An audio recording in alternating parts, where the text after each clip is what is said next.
साथियों, जय जय श्री सीताराम।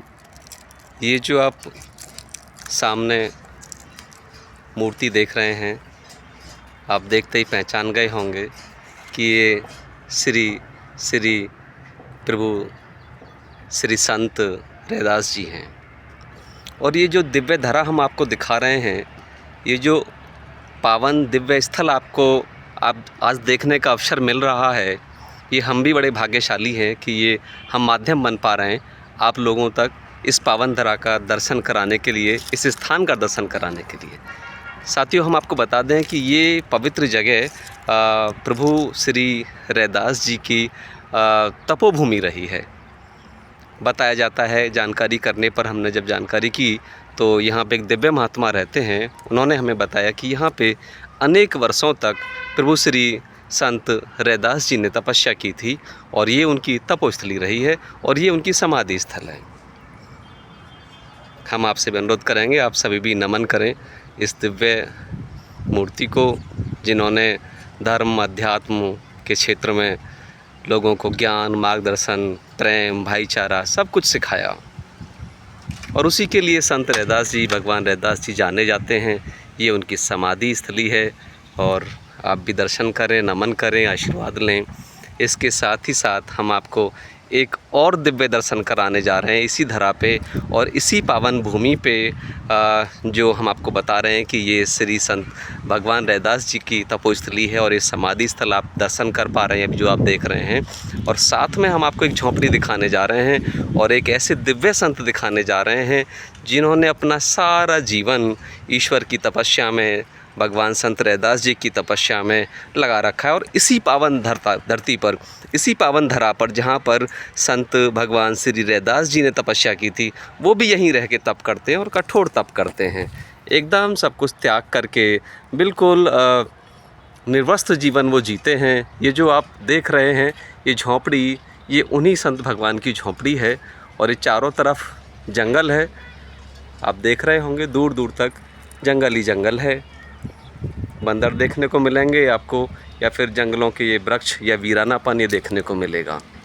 ये झोंपड़ी आप देख रहे हैं, ये दिव्य झोंपड़ी है, दिव्य स्थान है। यहाँ पे एक संत महात्मा रहते हैं जो कि सब कुछ त्याग करके यहाँ ईश्वर की तपस्या में, ईश्वर के ध्यान में लगे हुए हैं। मैं आपको बताता चलूँ कि इनसे बातचीत तो संभव नहीं हो पाएगी, क्योंकि संत महात्मा पिछले अनेकों वर्षों से मौन तप पर हैं। जहाँ तक हमें याद है करीब 17-18 वर्षों से ये मौन हैं। ये संत भगवान आपको हम दिखा रहे हैं और आप सभी से हाथ जोड़ के निवेदन करेंगे कि आप नमन करें, अपने मन ही मन में आप इनको सादर साधुवाद करें, चरण स्पर्श करें और इनका आशीर्वाद ग्रहण करें। ये संत भगवान हैं, दिव्य दर्शन हैं। साथियों, ऐसे संत धरा पर कहीं कहीं और कभी कभी देखने को मिल पाते हैं। हम भी बड़े सौभाग्यशाली हैं कि माध्यम बन पा रहे हैं आप तक इनके दर्शनों का। ये संत महात्मा, ये दिव्य मूर्ति, ये ईश्वर रूपी मूर्ति, भगवान श्री राम ने तुलसीकृत श्री रामचरितमानस में कहा है कि मोते संत अधिक करी लेखा। जब माता सबरी को नवदा भक्ति के बारे में प्रभु श्री राम बता रहे थे तो उसमें एक भक्ति प्रभु श्री राम ने ये भी बताई थी कि मुझे संत खुद से भी ज़्यादा प्रिय हैं। और उन्होंने एक संदेश दिया था कि मुझसे अधिक संतों का सम्मान आपको करना है, मुझसे भी अधिक आपको संतों को मानना है। ये रामायण में वाक़या स्पष्ट चौपाई है, मोते संत अधिक करी लेखा। और ये प्रसाद संत महाराज बना रहे हैं, ये भगवान जी के हाथ का प्रसाद आज हम पाएंगे। हम भी बड़े धन्य हैं, बड़े भाग्यशाली हैं कि इन दिव्य हाथों से, इस दिव्य स्थल पर ये जो प्रसाद बन रहा है, इनके आशीर्वाद से, प्रभु के आशीर्वाद से आज हमें भी पाने को नसीब होगा। साथियों, ये सादा सिंपल जो कुछ आप देख रहे हो, बिल्कुल सादा जीवन है। सब कुछ त्याग रखा है, निर्वस्त्र रहते हैं। और हम आपसे अनुरोध करते हैं कि आप भी श्री चरणों में प्रणाम करें, आशीर्वाद लें। और हम आपको बता दें कि ये स्थान है कहाँ पर। दरअसल में ये श्री अयोध्या धाम है और अयोध्या धाम का ये नया घाट यहाँ पे नज़दीक पड़ता है। कभी भी आप बाई बस या बाई ट्रेन आएँ तो हम आपसे अनुरोध करेंगे कि आप इस पवित्र स्थल के दर्शन करने ज़रूर आएँ। यहाँ संत रैदास जी का समाधि स्थल है जो हम ये आपको दिखा रहे थे, फिर से दिखा रहे हैं हम आपको। तो ये समाधि स्थल है उनका, यहाँ पे तपोस्थली है।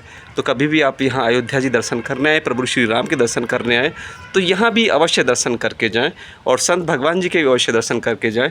यहाँ पे आप किसी से भी मालूम कर सकते हैं कि यहाँ पे जो मौनी बाबा रहते हैं वो उनका धाम कहाँ पर है। तो वैसे भी संक्षेप में हम आपको बता दें कि यहाँ पर एक विशालकाय यहाँ पे ठहरने की व्यवस्था जाड़े के समय में होती है, निःशुल्क व्यवस्था गवर्नमेंट करती है। उसी के जस्ट साथ में जुड़ा हुआ ये आश्रम है, ये स्थान है, ये कुटी है, ये संत महाराज का ये स्थान है। हम आपको दिखा देते हैं। कभी भी आप आते हैं इधर निश्चित रूप से तो आप यहाँ ज़रूर आएँ। कभी आप गाड़ी से आएंगे तो ये नया घाट का स्थल है, सामने जो आप देख रहे हैं, यहीं पे आकर के गाड़ियाँ उतारती हैं। ये हाईवे है बाकायदा, तो यहीं पे आप उतर सकते हैं। और ये जो आप सामने जुता हुआ खेत देख रहे हैं, ये विशालकाय कई बीघा का खेत है और जाड़े के